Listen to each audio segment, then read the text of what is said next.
Ray and Linda are 62 years old. They live in Michigan. They saved $300,000 over 30 years of hard work. Then Ray watched a YouTube video. The guy on screen said they could retire right now. Just put everything into a few high-yield ETFs paying 12 to 14%. Easy monthly income. Never touch your savings. So they did it. They moved their entire nest egg into 3 covered call ETFs. For 6 months, the checks came in. It felt like magic. Then something strange happened. Their account balance started dropping. Not because they sold anything, the value just kept shrinking. 18 months later, their portfolio was down over $40,000. The monthly checks got smaller too. Ray and Linda did nothing wrong. They followed the plan. The problem was the plan itself, and it comes down to 4 things that video never mentioned. By the end of this video, you will know all 4, and you will have a real framework to build a portfolio that lasts, whether you have $300,000, $500,000, or $1 million. Quick note, I am not a financial advisor or government employee. Everything here is for educational purposes only. For your specific situation, always check with a qualified professional. Now, let me show you what Ray and Linda missed. The scorecard, how smart retirees evaluate income funds. Most people pick an ETF by looking at one number, the yield.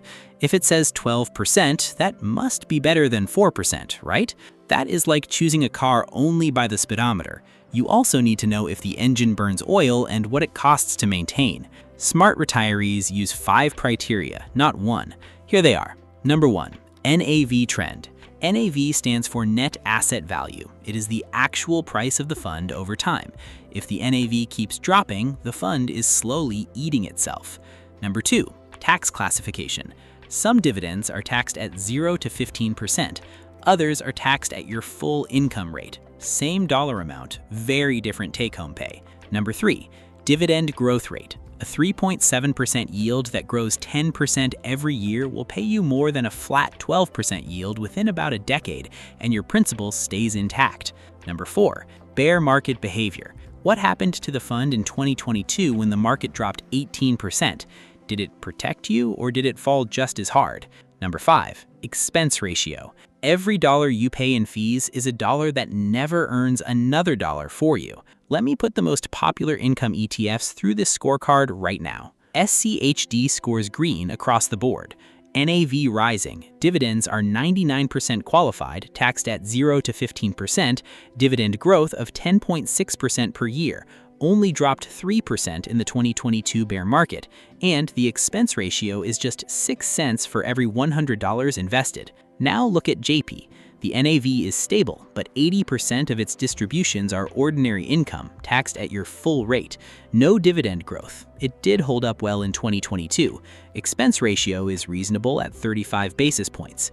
SPYI is newer. NAV looks stable so far, but it launched in 2022, so we have no bear market data. Distributions are mostly return of capital, that is tax-deferred, not tax-free. QYLD is where it gets ugly. The NAV is down 28% since launch. No dividend growth. Dropped 19% in 2022. That's red across the board. And BTCI, the Bitcoin covered call ETF, is the most volatile of all. Nearly 1% in annual fees. No track record in a downturn. Very speculative. Look at that scorecard for a moment. This is why yield alone tells you nothing. And that brings us to the biggest problem nobody talks about. The NAV erosion problem nobody talks about. Here's what a covered call ETF actually does. The fund holds stocks, then it sells call options on those stocks. The money from selling options gets paid out to you as a distribution, but there's a trade-off. When the market goes up, the fund misses most of the gains. When the market goes down, the fund drops almost as much as everything else. Over time, that creates a one-way leak. Captures almost all the downside, very little of the upside. That leak shows up in the NAV. Let me give you a real example. QYLD launched in December of 2013 at $25 per share. It's paid roughly 12% every year since then. Sounds amazing. But today, that share price is around $18. That's a 28% drop over 12 years. The fund has been giving investors back their own money and calling it income. Now compare that to SCHD. It only pays about 3.7%, but its dividend has grown roughly 10% per year, and the share price has gone up, not down. Here's the myth. A 12% yield means 12% income forever. Here's the truth. If the NAV drops 3% a year, next year's 12% is calculated on a smaller number. Add 3% inflation on top, and your real spending power of your income falls about 6% every single year. Within about a decade, SCHD's growing 3.7% per share income actually catches and passes QYLD's shrinking 12%, and your principal is still there. Now, I want to be fair. Newer covered call ETFs like SPYI and QQQI from Neos use a different approach. They sell out-of-the-money options instead of at-the-money options. Early data shows better NAV preservation, but these funds are only 2 to 4 years old. They have never been tested in a real bear market. We simply don't know yet. So, the NAV erosion is bad enough, but wait until you see what happens when those distributions hit your tax return. The triple tax trap. There are 3 tax traps that hit retirees who rely on high-yield dividends. Most YouTube videos never mention any of them. Trap number 1. The Social Security tax torpedo. Your Social Security benefits can become taxable based on something called provisional income. That is your adjusted gross income plus half your Social Security benefits. For married couples, once that number passes $44,000, up to 85% of your Social Security gets added to your taxable income. Here is why that matters.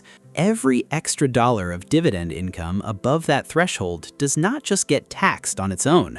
It drags 85 cents of Social Security into your taxable pile too. The effective tax rate on that $1 can hit 40%, even if your bracket is only 12%. Trap number 2, IRMAA. That stands for Income-Related Monthly Adjustment Amount. It is a Medicare premium surcharge.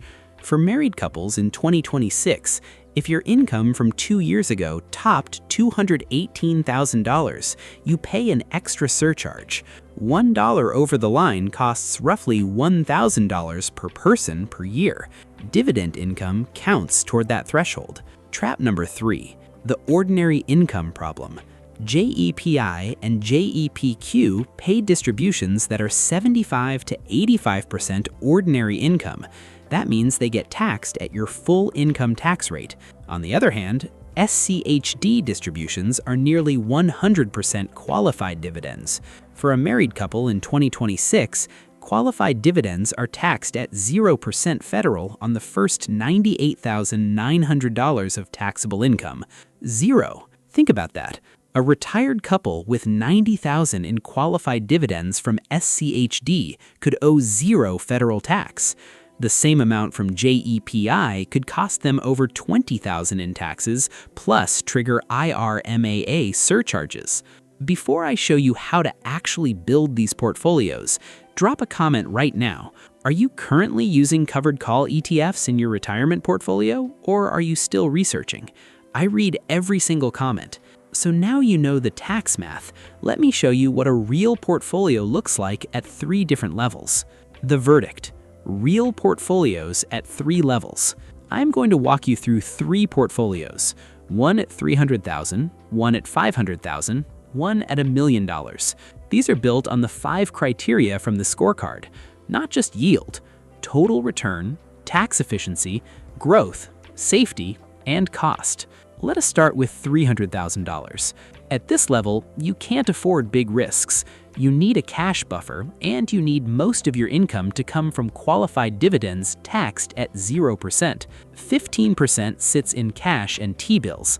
That's about $45,000. At 3.7%, it earns $1,665 a year, but its real job is safety. That's roughly 2 years of spending you'll never have to sell stocks to cover. 35% goes into SCHD. $105,000 at 3.7% gives you $3,885 a year in qualified dividends, and that income grows about 10% per year. 15% goes into DGRO for dividend growth plus some tech exposure. $45,000 at 2.1% adds $945 a year. 15% goes into a covered call sleeve, either JEPI or SPYI. $45,000 at roughly 10% adds $4,500 a year. This is the income kicker. 10% goes into VIG or VTI for long-term growth, and the last 10% into bonds for stability. Total portfolio income is roughly $12,700 a year, or about $1,060 a month. Add Social Security of around $2,000 a month, and you're at roughly $36,000 a year.